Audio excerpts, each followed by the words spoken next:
കിടാചലം നേരത്തെ പുരി ജഗന്നാഥ ക്ഷേത്രം അടക്കമുള്ള ഇടങ്ങളിലെ ഉത്സവങ്ങളെക്കുറിച്ച് താങ്കൾ സൂചിപ്പിക്കുകയുണ്ടായി.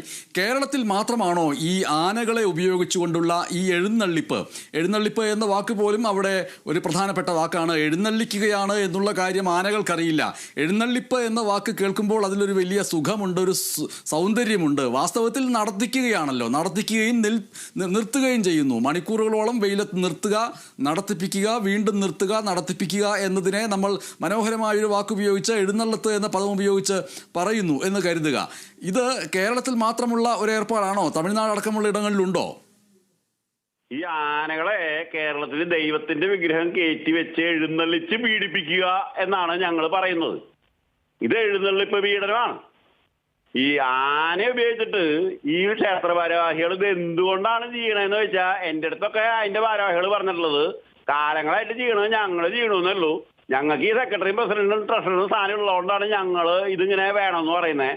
ഞങ്ങൾ ഈ സ്ഥാനത്ത് നിന്ന് മാറിയാൽ വെങ്കടാലം പറയുന്ന പോലെ ഞങ്ങളിത് വേണ്ട എന്ന് പറയുമെന്ന് പല ക്ഷേത്ര ഭാരവാഹികൾ എൻ്റെ മുഖത്ത് നോക്കി പറഞ്ഞിട്ടുണ്ട്.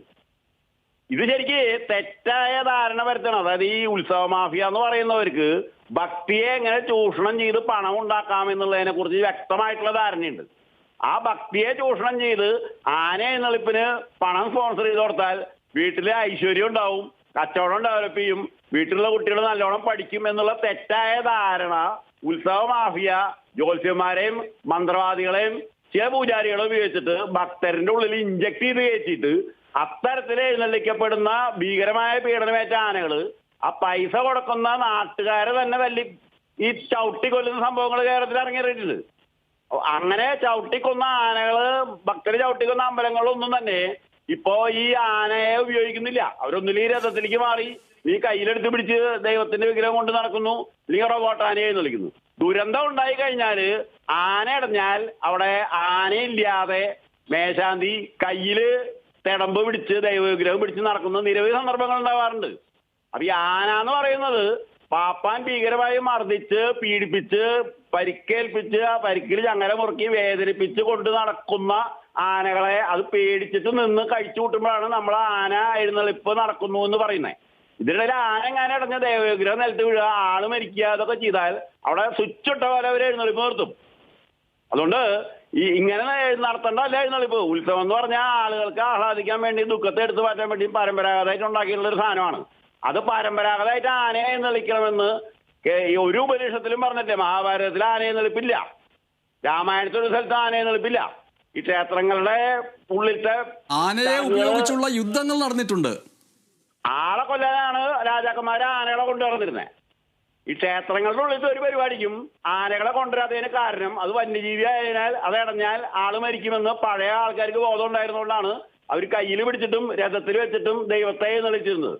ഇത് ആനകളെ എഴുന്നള്ളിച്ച് പണം ഉണ്ടാക്കി നാട്ടുകാരെ കൊല്ലുക എന്നുള്ള പ്രക്രിയക്ക് ഉത്സവ മാഫിയക്ക് നേതൃത്വം നൽകുന്നത് അതത് കാലത്ത് കേരളം ഭരിക്കുന്ന മന്ത്രിസഭയിലത്തെ അംഗങ്ങളും അവരുടെ പിടിയാളുകളായിട്ടുള്ള MLA മാരും കേന്ദ്രം ഭരിക്കുന്ന മന്ത്രിമാരും അവരുടേതായിട്ടുള്ള MP മാരൊക്കെയാണ്.